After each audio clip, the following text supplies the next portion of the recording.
پاس بزرگان دین بھی ہے، ہمارے پاس مرشدان حقیقت بھی ہے، ہمارے پاس اولیاء اللہ بھی ہے، ہمارے پاس کتابیں ہیں، ان کتابوں کے اندر اسلامی نظریہ حیات تمام کے تمام، بلکہ باقی مذاہب سے پڑھ کر ہمارے اندر توحید بیان ہے، باقی مذاہب سے پڑھ کر تصور نبوت ہے۔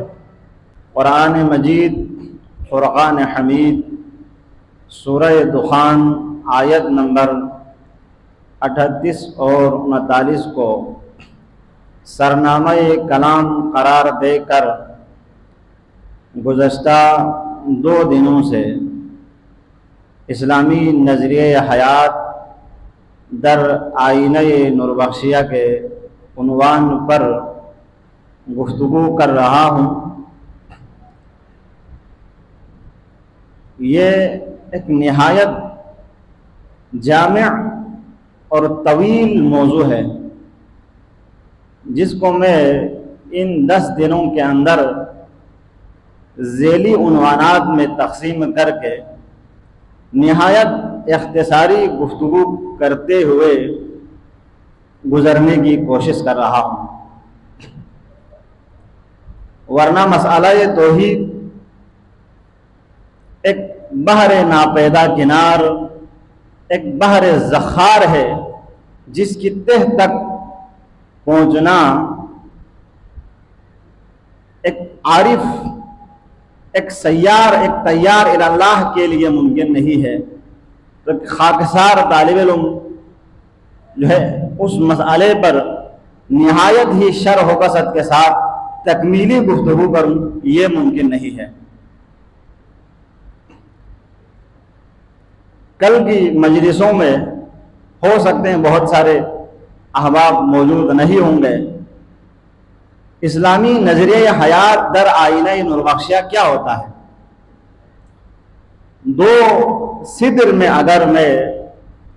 خلاصتاً کہوں تو قرآن اور سنت کی روشنی میں ایک شخص اپنے ابتدائی زندگی سے لے کر تا آخرت تک کامیاب زندگی گزارنے کا نام اسلامی نظریہ حیات ہے۔ اب ایک شخص کامیابی کا تصور، کوشش کروں گا آنے والی مجلسوں میں کہوں، کامیابی کا تصور مختلف مفکرین کے ہاں مختلف ہے۔ بعض اشخاص اسی دنیاوی زندگی کو کامیابی سمجھتے ہیں، دولت آئی کامیابی ہے، مال و جائیداد بنا لیا کامیابی ہے، لیکن ہاں وہی کامیابی اسلامی نظریہ حیات کے تحت کامیابی ہے نہیں ہے۔ تو وہ کامیابی جو تصور کامیابی جو اسلام کے ہاں ہے، وہ ایک شخص کی پوری زندگی خلقت سے لے کر تا دم مرگ تک قرآن اور سنت کی روشنی میں جو زندگی گزارے، وہ اسلامی نظریہ حیات کے تحت خوبصورت اور کامیاب زندگی ہے۔ اب اس کامیاب زندگی کا نقطۂ آغاز تخلیق سے ہوئی، مسئلہ تخلیق پر اختصاری گفتگو کیا، لیکن اسلامی نظریہ حیات کے اندر جو مرکزی نقطہ ہے، جو مرکز ہے، وہ مسئلہ توحید ہے۔ لیکن مسئلہ توحید نبوت اور رسالت کے بغیر صرف تصور ہے۔ مسئلہ توحید نبوت اور رسالت کے بارے میں آپ کو اگر جانکاری نہ ہو یا نبوت اور رسالت پر اعتقاد نہ ہو تو پھر مسئلہ توحید صرف ایک تصور ہوتا ہے، جس کو علمی دنیا کے اندر توحید نظری کہتے ہیں۔ ہو سکتے ہیں آپ بڑی بڑی کتابوں کے اندر کئی جلدوں میں کتابیں لکھیں، اس میں مسئلہ توحید پر بحث کریں، لیکن عملی میدان میں پریکٹیکل لائف کے اندر آپ کو توحید کا کوئی فائدہ نہیں۔ یعنی مسئلہ توحید اگر عملی زندگی کے اندر اجرا کرنا ہے تو پھر آپ کو در نبوت تک جانا پڑے گا۔ در نبوت تک جانا پڑے گا۔ قرآن مجید فرقان حمید سورہ انبیاء آیت نمبر 35 کے اندر رب تعالیٰ ارشاد فرماتا ہے، بسم اللہ الرحمن الرحیم، وما ارسلنا من قبلک من رسول الا نوحی الیہ انہ لا الہ الا انا فاعبدون۔ پیغمبر گرامی قدر صلی اللہ تعالی علیہ وسلم سے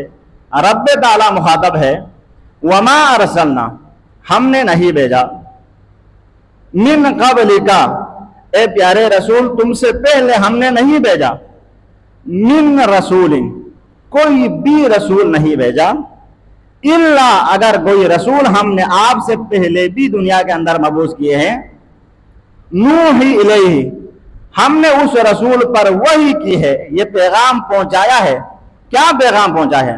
انہ لا الہ الا انا فاعبدون، اللہ کے علاوہ کوئی الہ نہیں ہے اور صرف اللہ تعالیٰ کی عبادت کریں۔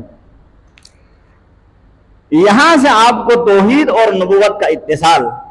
یعنی رسالت اور نبوت کا توحید کے ساتھ ایک ناقابل انقطاع رشتہ ہے۔ اگر نبوت کو آپ قطع کر کے صرف توحید کو سمجھنا چاہتے ہو تو پھر صرف توحید جو ہے ایک تصور، ایک خیال، ایک نظریہ یا کتابی سطور کے اندر نقوش اور الفاظ کے علاوہ آپ کو کوئی فائدہ نہیں ہے۔ کیوں؟ اسی لیے اللہ تعالیٰ نے فرمایا وما ارسلنا من قبلک من رسول، اے پیارے رسول تم سے پہلے ہم نے کوئی رسول نہیں بھیجے، الا، اگر ہم نے کوئی رسول بھیجے ہیں، نوحی الیہ، ہم نے اس رسول پر وحی کی ہے، انہ لا الہ الا انا فاعبدون، اللہ کے علاوہ کسی اور کی عبادت نہ کریں۔ الہ ایک ہے، یعنی جتنے انبیاء علیہم السلام اس دنیا کے اندر اگر مبعوث ہوئے ہیں، وہ تمام انبیاء الہی تمام مخلوقات کو، انسانوں کو ہاتھ پکڑ کر، انگلی پکڑ کر اس عالم امکان سے سفر کر کے، ہمارا سفر خداوند عالم کی طرف سے ہو کر ہم اس دنیا میں آئے ہیں، پھر یہاں سے دوسرا سفر کر کے ہم اللہ تعالیٰ تک پہنچنا ہے۔ اس کو تصوف کی اصطلاح میں سیر تکامل کہتے ہیں۔ انسان پھر ابتدا سے جو ہے تکامل کی طرف، کامل یعنی کمال کی طرف سفر کرنا ہے، تو اس کمال تک پہنچانے کے لیے نبی کی ضرورت ہے۔ آپ نے توحید کا اقرار تو کیا، لا الہ الا اللہ کہہ دیا، یعنی اللہ کے علاوہ کوئی الہ نہیں ہے، تو اس الہ کی معرفت حاصل کرنے کے لیے، اس الہ تک پہنچانے کے لیے، اس الہ کے قرب حاصل کرنے کے لیے آپ کو نبوت کے در تک جانا ضروری ہے، نبوت پر اقرار ضروری ہے۔ نبوت کے اقرار کیے بغیر آپ اللہ تعالیٰ تک پہنچنا ناممکن ہے۔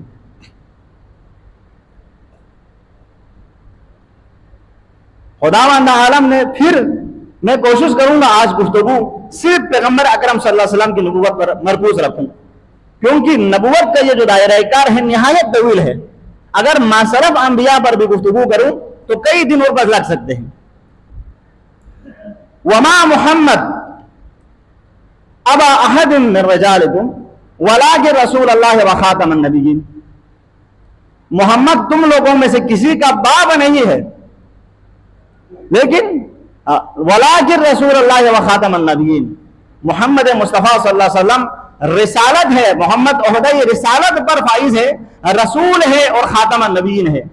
یعنی تمام نبوت کا اختتام کرنے والا شخص، یعنی جس شخص کے بعد کوئی اور نبی نہیں آئے گا، نبوت جہاں پر اختتام ہوگی، پائے تکمیل تک نبوت جہاں پر پہنچے گی، وہ محمد عربی صلی اللہ تعالی علیہ وسلم کی شخصیت ہے۔ اسی لیے شاہ سید محمد نور بخش نے اس نبوت کا ایک مسئلے پر اصول اعتقادیہ کے اندر اس مسئلے کو بیان کرنے سے پہلے شاہ سید محمد نور بخش نے رسالہ نجم الہدا کے اندر یا کتاب نجم الہدا کے اندر، وہاں پر شاہ سید محمد نور بخش اپنے ایک شعر کے اندر لکھتے ہیں کہ خداوند عالم نے اپنے تجلی کو ظہور کرنے کے لیے، اپنی تجلی کو دکھانے کے لیے محمد عربی صلی اللہ علیہ وسلم کی نور کو اپنے نور سے خلق کیا، پھر محمد عربی صلی اللہ علیہ وسلم کو ایک آئینے کی شکل میں رکھا، یعنی آپ محمد عربی صلی اللہ علیہ وسلم کے اندر جو ہے اللہ تعالیٰ کی جو ہے تجلیات کو، اللہ کی صفات کا جو مظہر ہے وہ محمد عربی صلی اللہ علیہ وسلم کے ذات ہے۔ یعنی اگر آپ توحید کے بحر زخار میں غوطہ ہونا چاہتے ہو تو محمد عربی صلی اللہ علیہ وسلم کے زندگی کو اپنائیں، اسی زندگی کے اندر اللہ تعالیٰ کی صفات کا مظہر ہے۔ اسی لیے شاہ سید محمد نور بخش نور اللہ مرقدہ اللہ مقامہ رسالہ اعتقادیہ کے اندر ہے، تو رسالہ اعتقادیہ 13 سے 14 صفحات پر مشتمل ایک رسالہ ہے، نہایت ہی اختصار ایک رسالہ، لیکن اسی رسالے کے اندر نوربخشیوں کے لیے ایک ابتدائی زندگی سے لے کر انتہا تک تا دم مرگ تک کیا خیالات، کیا عقیدہ، کیا نظریہ رکھنا ہے، وہ نہایت کلمات اعجاز کے اندر اختصار اور جامع الفاظ میں شاہ سید محمد نوربخش نے بیان کر کے گیا ہے۔ یعنی کوئی ایسا اسلامی عقیدہ ہے ہی نہیں جس کو شاہ سید محمد نوربخش نے نہایت اختصاری الفاظ میں اصول اعتقادیہ کے اندر پیش نہیں کیا ہو۔ نبوت کا تصور نوربخشوں کے اندر کیا ہے؟ آپ بار بار سنتے ہوں گے ختم نبوت، نبوت کانفرنس، ختم نبوت، فلاں بندے نے نبوت کا انکار کیا، فلاں ممکن نبوت ہے، فلاں بندے کو پاکستان کے اندر روز ختم نبوت کی جو ہے توہین کی نام پر قتل کیے جا رہے ہیں۔ آپ کو یہ معلوم تو ہونا چاہیے کہ یہ نبوت نوربخشوں کے اندر کیا ہے۔ بار بار آپ کو سوشل میڈیا پہ دیکھنے کو ملتے ہیں فلاں عیسائی نے نبوت کا انکار کیا، فلاں بندے نے جو ہے نبوت کی توہین کی، فلاں شخص نے جو ہے نبوت کی توہین کی، اور اس کو قتل کیے جاتے ہیں ماوراء قانون۔ وہ نبوت کا تصور جو اتنا حساس ہے وہ نوربخشوں کے اندر کیا ہے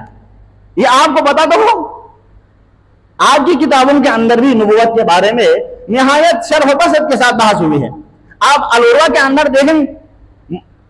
علاء یہ سبنانی نے پیغمبر اکرم صلی اللہ علیہ وسلم کے عصمت پر بھی گفتگو کی ہے۔ وہاں بھی 3-4 نظریات کو بیان کرنے کے بعد بعض ہو سکتے ہیں، بعض قائلین وہاں پہ نقل کی ہے کہ پیغمبر اکرم صلی اللہ علیہ وسلم کے عصمت کا قائل نہیں ہے۔ یعنی عصمت کیا ہوتا ہے؟ آپ پیغمبر اکرم صلی اللہ علیہ وسلم کی ذات کے ساتھ خطا کا تصور بھی نہیں کر سکتے۔ آسان الفاظ میں آپ پیغمبر اکرم صلی اللہ علیہ وسلم کی ذات کے ساتھ فلاں بات ہو سکتے ہیں پیغمبر کو بھول چوک ہوئی ہو، فلاں بات ہو سکتے ہیں پیغمبر سے خطا ہوئی ہو، کیا نہیں، آپ سوچ بھی نہیں سکتے ہیں، تصور میں بھی نہیں لا سکتے، آپ خیال میں بھی نہیں لا سکتے ہیں۔ اسی کو تو معصوم کہتے ہیں، عصمت۔ علاء سامنانی نے العروہ کے اندر باقاعدہ پیغمبر اکرم صلی اللہ علیہ وسلم کی ذات پر عصمت پر دلیل قائم کی ہے۔ نظریات کو بیان کرنے کے بعد بعض وقت قول فیصل کے نام سے، بعض وقت تحقیق کے نام سے اپنے نظریے کو بیان کرتے ہیں کہ آپ پیغمبر اکرم صلی اللہ علیہ وسلم کے بارے میں یہ خیال بھی نہیں کر سکتے کہ پیغمبر کوئی خطا کر سکتے ہیں۔ پیغمبر ہمارے اعتقاد کے مطابق معصوم مطلق ہے۔ معصوم مطلق اس لیے بعض نظریات ہیں وہ یہ قید لگاتے ہیں پیغمبر اکرم صلی اللہ علیہ وسلم دین بما ہوا دین لانے میں معصوم ہے، ہو سکتے ہیں بعض چیزوں میں پیغمبر غلطی کرے، لیکن ہمارا جو اعتقاد ہے، نوربخشیوں کا جو اعتقاد ہے، وہ پیغمبر اکرم صلی اللہ علیہ وسلم کی پوری زندگی، یعنی پیغمبر کی ولادت سے لے کر وفات تک کی یہ تمام زندگی مکمل طور پر عصمت سے جو ہے بھرپور ہے، یعنی مجسم عصمت ہے۔ آپ تصور بھی نہیں کر سکتے کہ پیغمبر اکرم صلی اللہ علیہ وسلم کی فلان جہت میں فلان پہلو میں خطا ہو سکتے ہیں، لیکن فلان دین، کیونکہ یہ میں اس لیے عرض کر رہا ہوں کیونکہ سوشل میڈیا پر یہ اس نظریے سے متعلق بار بار گفتگو ہوتی ہے، ہمارے کچھ نوجوان اس نظریات سے متاثر بھی ہوتے ہیں۔ ہمارے کچھ یہ دیکھو، آپ اللہ تعالیٰ تک پہنچنے کے لیے ایک اسوہ عمل کی، ایک نمونہ عمل کی ضرورت ہے۔ اگر اس اسوہ عمل میں، اس نمونہ عمل میں، اس رول ماڈل شخص کے اندر ایک پہلو سے بھی اگر خطا کا امکان ہے، وہ کسی بھی صورت میں ہو، تو انسان کو اس عالم امکان سے، اس عالم کثافت سے اٹھا کر خداوند عالم کی معرفت کے اس نقطۂ عروج تک کیسے پہنچا سکتے ہیں؟ فاقد الشیء موتی الشیء کہتے ہیں اس کو۔ جس شخص کے اندر ہو سکتے کمال نہیں ہو، لیکن آپ تصور کی دنیا میں دیکھیں تو پیغمبر انسان کو انسان کامل کے نام سے پکارا جاتا ہے۔ یعنی انسان کامل کیا ہوتا ہے؟ عالم بشریت کے اندر وہ انسان جو تمام انسانوں سے کامل ہے، جس کے اندر کوئی نقص ہی نہیں ہے، جس کے اندر کوئی نقص ہی نہیں ہے۔ اسی لیے شاہ سید محمد نوربخش نے فرمایا وَيَجِبُ أَن تَعْتَقِدَ الْأَنْبِيَاءَ لِأَنَّهُمْ وَسَائِطٌ بَيْنَ اللَّهِ وَعِبَادِهِ يَسْتَفِيضُونَ مِنَ الْحَقِّ وَيُفِيضُونَ عَلَى الْخَلْقِ فِي مُتَابَعَتِهِمْ نَيْلُ الدَّرَجَاتِ وَفِي مُخَالَفَتِهِمْ وَيْلُ الدَّرَكَاتِ۔ واجب ہے، یعنی واجب ہے آپ کو اعتقاد رکھنا انبیاء پر۔ کیوں؟ لأنهم وسائط بین اللہ وعبادہ، کیونکہ انبیاء علیہم السلام انسان یعنی عباد اللہ، اللہ کے بندگان خداوندی اور اللہ کے درمیان میں وسائط ہے، واسطہ فیض ہے، وسیلہ ہے، ذریعہ ہے، زینہ ہے، یعنی اس زینے کے بغیر، اس وسیلے کے بغیر، اس واسطے کے بغیر آپ اللہ تک پہنچنا کیسے تصور کرتے ہو؟ لأنهم وسائط بین اللہ وعبادہ۔ پھر یستفیضون من الحق، یہ لوگ اللہ تعالیٰ کی دسترخوان خدا بندی سے جو ہے، یعنی انبیاء علیہ السلام کو جو علوم ہے وہ مستقیماً خداوند عالم سے اخذ شدہ ہے۔ یستفیضون من الحق، وہ اللہ تعالیٰ سے استفادہ کرتے ہیں، ویفیضون علی الخلق، پھر مخلوقات تک افادہ کرتے ہیں، پہنچ جاتے ہیں، یعنی یہ واسطہ فیض ہے فی متابعتہم، ان انبیاء علیہ السلام کی متابعت میں، ان کی اطاعت میں نیل الدرجات، بلندی درجات ہیں، وفی مخالفتہم ویل الدرجات، ان کی مخالفت میں ویل ہے، افسوس ہے، درکات ہیں، سختیاں ہیں، یہ مطلقاً انبیاء کے بارے میں۔ پھر فرمایا وَيَجِبُ أَن تَعْتَقِدَ أَنَّ نَبِيَّنَا محمد صلی اللہ تعالی علیہ وسلم خاتم النبیین والمرسلین، یہ اعتقاد رکھنا بھی واجب ہے۔ ختم نبوت کیا ہوتا ہے؟ یہ اعتقاد رکھنا بھی واجب ہے ان نبینا محمد صلی اللہ تعالی علیہ وسلم، بے شک ہمارا نبی محمد عربی صلی اللہ تعالی علیہ وسلم خاتم النبیین والمرسلین، تمام رسولوں اور نبیوں کا خاتم ہے، یعنی پیغمبر اکرم صلی اللہ علیہ وسلم کے بعد نہ کوئی نبوت کا تصور ہے، نہ نبی کا تصور ہے، نہ وحی کا تصور ہے، یعنی آپ خیال ہی نہیں کر سکتے کہ پیغمبر کے بعد کوئی نبی آئے گا، وہی دوبارہ آئے گا، نبوت برقرار رہے گی، ایسا کوئی تصور نہیں ہے۔ اور توجہ کا طالب ہوں، نہایت ایک اہم نقطہ بیان کرنے جا رہا ہوں، جس میں بار بار ہمارے نوجوان یہ مسئلہ پہلے تاریخ کے اندر ہمارے بزرگان دین کے لیے پیش آئے، اب بھی بار بار سوشل میڈیا کے اندر جو ہے اس چیز کو طرف تماشا بنایا ہوا ہے، ان اللہ امرنے کے اندر نوربخشیہ نبوت کے منافی باتیں کرتے ہیں۔ فقہ الحوت کے ابتدائی مقدمے کے اندر شاہ سید محمد نوربخش نے فرمایا ان اللہ امرنی ان ارفع الاختلاف، اللہ تعالیٰ نے مجھے حکم دیا میں اختلاف کو دور کروں من بین هذه الامہ، ان امت کے درمیان سے۔ وہاں پہ دوسرے فریق، مطلقاً نہیں کہتا ہوں، بعض جگہوں سے یہ صدا بلند ہوتی ہے، یہاں میں شاہ سید محمد نوربخش نے ان اللہ امرنی، خدا نے مجھے حکم کرنے کا جو ہے حکم کیا ہے، تو یہ نوربخشیہ لوگ جو ہے نبوت کے منافی باتیں لکھتے ہیں، یہ نبوت کے منافی باتیں ہیں، نبوت سے انکار کی جو ہے مترادف ہے۔ بھئی پیغمبر اکرم صلی اللہ علیہ وسلم کے بعد کیسے امر کیا وہاں پہ؟ شاہ سید محمد نوربخش، یہ دیکھو وہاں پہ بھی شاہ سید محمد نوربخش کی عبارت ہے، یہاں اصول اعتقاد ہے، خود فقہ الاحوت کے اندر آپ حمد کو پڑھیں، وہاں پہ بھی جو ہے محمد رسول اللہ صلی اللہ علیہ وسلم کے خاتم النبیین ہونے پر وہاں پہ ثبت ہے، پھر بھی اس پر غور و فکر نہیں کرتے ہیں، پھر آپ اصول اعتقادیہ پہ آئیں، وہاں پہ شاہ سید محمد نوربخش نبوت کا تصور یہ پیش کرتے ہیں کہ محمد رسول اللہ صلی اللہ تعالی علیہ وسلم کے بعد نہ کوئی نبی ہے، نہ کوئی نبی کا تصور ہو سکتے ہیں، نبوت پیغمبر اکرم صلی اللہ علیہ وسلم پر اختتام ہے۔ بہی ختمت النبوہ، اسی پیغمبر اکرم صلی اللہ علیہ وسلم کی نبوت کا خاتمہ ہوا ہے، پیغمبر اکرم پر نبوت کی تکمیل ہوئی ہے۔ وہاں پر یہ حدیث ہماری کتابوں کے اندر بار بار نقل ہے، حدیث منزلت کے نام سے جو روایت ہے، یا علی جو انت منی بمنزلۃ ہارون من موسیٰ الا انہ لا نبی بعدی، یا علی، پیغمبر اکرم صلی اللہ علیہ وسلم امام علی علیہ السلام سے مخاطب ہے، یا علی انت منی بمنزلۃ ہارون من موسیٰ، آپ مجھ سے جس طرح ہارون کو موسیٰ سے نسبت ہے اسی طرح آپ مجھ سے نسبت ہے، ہاں فرق یہ ہے الا انہ لا نبی بعدی، یہ کوئی نہیں کہہ سکتا کہ میرے بعد علی جو پیغمبر ہے، میرے بعد کوئی نبی نہیں ہے، نبی کا تصور ہی نہیں ہو سکتا۔ اسی لیے شاہ سید محمد نوربخش نے وہاں پہ،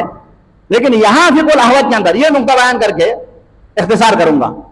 شاہ سید محمد نوربخش نے یہاں پر ان اللہ امرنی کہا، آپ تصور کی کتابوں کا مطالعہ کریں، ابن عربی سے لے کر عبدالرزاق کاشانی سے لے کر تصوف کے جتنے نامدار نام ہیں آپ ان کی کتابوں کو پڑھیں، وہاں پہ بار بار فخریہ طور پر لکھتے ہیں مجھے فلان جگہ پر یہ الہام ہوا، مجھے فلان جگہ پر یہ الہام ہوا۔ آپ شاہ ولی اللہ محدث دہلوی کے حالات زندگی پڑھیں، اس کی کتابوں کو پڑھیں، شاہ ولی اللہ محدث دہلوی بار بار فخریہ طور پر یہ دعویٰ کرتے ہیں یہ اسرار اور حکم کا جو علم ہے مجھ سے پہلے کسی اور کو نہیں ہوا، میں نے باقاعدہ اس اسرار و حکم کے علم کو تدوین کی، اس کو باقاعدہ علمی بنیاد فراہم کی اور مجھے یہ خدا کی طرف سے الہام ہے، دعویٰ ہے شاہ ولی اللہ محدث دہلوی کا۔ آپ ابن عربی کو پڑھیں، ابن عربی کی کتابوں کے اندر الہام کے حوالے سے بہت ساری باتیں ہیں۔ وہ تفسیر روح المعانی، صاحب تفسیر روح المعانی علامہ اسماعیل آفندی البروسی، آپ اس تفسیر کے مقدمے میں پڑھیں، وہاں پہ علامہ اسماعیل آفندی لکھتے ہیں قد فتحت لی، نہایت غور، آپ کو لگتا ہے کہ ایک ان اللہ ہمارے نہیں کہنے سے سوشل میڈیا پر طرز تماشا ہے کہ نرواشوں جو ہے نبوت کے منافی باتیں کرتے ہیں، ان اللہ ہمارے نہیں کہتے ہیں۔ یہاں پہ علامہ اسماعیل آفندی لکھتے ہیں تفسیر کے مقدمے میں، روح البیان کے مقدمے میں لکھتے ہیں قد فتحت لی ابواب العلوم الذوقیہ والالہامیہ ورأیت فی المنام ان قد امرت بتفسیر القرآن، مجھے امر ہوا خدا کی طرف سے تفسیر قرآن لکھنے پر، میں مامور ہوں۔ تو کیا یہاں پر امر کرنے سے مراد وہی ہے؟ آپ کو آج تک تاریخ کی دنیا کے اندر اس طرح کی عبارتیں پڑھنے کو نہیں ملی؟ لکھتے ہیں وہاں پہ علامہ اسماعیل آفندی قد فتحت لی، بے شک اللہ تعالیٰ نے میرے لیے کھول دیا، میرے لیے کھول دیا کیا؟ ابواب علوم ذوقیہ والالہامیہ، الہامی اور ذوقی علوم کا دروازہ خدا نے مجھ پر فتح کر دیا، مجھ پر کھول دیا۔ ورأیت فی المنام، پھر لکھتے ہیں مقدمے کے اندر میں نے نوم کے حالت میں دیکھا، ورأیت میں نے دیکھا، فی المنام نوم کے حالت میں کیا دیکھا؟ امرت بتفسیر قرآن، اللہ تعالیٰ مجھے حکم دیا جا رہا ہے قرآن کے جو ہے لکھنے کا، تفسیر قرآن لکھنے پر۔ تو وہاں پر کوئی بھی شخص بھائی جہاں بجا اس تفسیر کے اندر مقدمے سے لے کر اختتام تک محمد عربی صلی اللہ علیہ وسلم کے جہاں پر آیتیں آتے ہیں، ختم نبوت کی باتیں لکھی ہوئی ہے، وہ آپ مقدمے میں جا کے اس طرح امرت سے مراد یہ کوئی صاحب علم، صاحب مطالعہ، صاحب فہم، صاحب بصیرت شخص یہ مراد تو نہیں لے سکتا کہ وہاں پہ علامہ اسماعیل آفندی نے جو ہے ان امور سے مراد اللہ تعالیٰ نے مجھ پر جبریل کی طرح سے وحی کیا ہے، کوئی بھی نہیں کہتا ہے۔ یہ تصوف کے اندر، عرفان و تصوف کی دنیا کے اندر ایک عام، ایک نارمل ہے، وہاں پہ کیفیت ایک تعریف ہوتا ہے تو وہاں پہ الہام ان پر ہوتی ہے۔ نوم کا مسئلہ رسائل نرواشہ کے اندر شاہ صاحب محمد نرواش نے تفصیل سے بیان کیا، یہاں میں بیان نہیں کروں گا۔ یہ تصوف کی دنیا کے اندر ایک نارمل ہے، وہاں پہ جب بزرگان دین سالک اللہ اس راہ پر چلتے ہیں تو مختلف مقامات پر ایک کیفیت تعریف ہوتا ہے، بعض جگہوں پر الہام ہوتے ہیں۔ آپ بار بار تاریخ کی دنیا میں پڑھتے ہیں، قرآن مجید کے اندر ہے حضرت موسیٰ علیہ نبینا علیہ السلام کی والدہ پر الہام ہوئی، یہاں تک کہ چونٹیوں پر الہام ہوئی۔ الہام ہوتے ہیں، الہام کا دروازہ بند نہیں ہے، وہی کا دروازہ بند ہے، وہی کا۔ آپ تصور نہیں کر سکتے ہیں کہ وہی ہو سکتے ہیں کسی پر، لیکن شاہ صاحب محمد نرواش اگر یہاں پہ ان اللہ اماننی کا دعویٰ کرتے ہیں تو ان اللہ اماننی سے مراد اگر مطلقاً ایک لغوی معنی لے لے تو ہم سب کو بھی اللہ تعالیٰ کی طرف سے حکم ہے، امر ہے۔ ان اللہ یامر بالعدل والاحسان، اللہ تعالیٰ عدل اور احسان کا حکم کرتے ہیں۔ آپ سے مخاطب نہیں ہے، ہم سے مخاطب ہے نا اللہ تعالیٰ، ہم تمام انسانوں سے مخاطب ہے، اللہ تعالیٰ امر کرتا ہے۔ ان اللہ یامر بالعدل والاحسان، اللہ عدل اور احسان کا حکم کرتا ہے، امر کرتا ہے۔ تو یہاں پہ امر سے مراد اگر انسانوں کا ہے تو ہم سب میں سے کسی پر جبریل نازل ہو کر یہ حکم تو نہیں دیا، پیغمبر اکرم صلی اللہ علیہ وسلم کی توسط سے وہ واسطہ فیض ہے۔ پیغمبر اکرم صلی اللہ علیہ وسلم نے فرمایا، ہم تک پیغمبر اکرم نے یہ تعلیمات پہنچائی۔ یہاں پر اگر الہام کا دروازہ کوئی بند ہو سکتے ہیں بولتے ہیں تو پھر آپ کو پوری تصوف اسلامی روایات کے اندر، اسلامی ثقافت کے اندر بڑی بڑی جتنی کتابیں لکھی ہیں ان کو ختم کرنا پڑے گا آپ کو۔ ان تمام بزرگان دین پر، شاہ صاحب محمد نرواش سے پہلے بھی، شاہ صاحب محمد نرواش کے بعد بھی، اب بھی تصوف کی دنیا کے بڑے عرفان و معارف کے لوگ کہتے ہیں ہم پر الہام ہوتے ہیں۔ تو یہ ختم نبوت سے متعلقہ کچھ گفتگو تھی کہ وہاں پر جو ہے اگر ختم نبوت کا تصور آپ کے لیے واضح نہ ہو تو آپ کو یہاں پہ اس طرح کے معاملات میں شبہات پیش آتے ہیں۔ پھر ہمارے نوجوان ہمارے علماء کے پاس یا سوشل میڈیا کے پاس، بلکہ ہمارے نوجوان، افسوس تو یہ ہے، نہایت توجہ کا طالب آپ غور سے سنیں، افسوس تو یہ ہے ہمارے پاس جید عالم دین ہوتے ہوئے، بڑے علماء ہوتے ہوئے، صاحب فہم، صاحب ادراک، جواب دینے والے،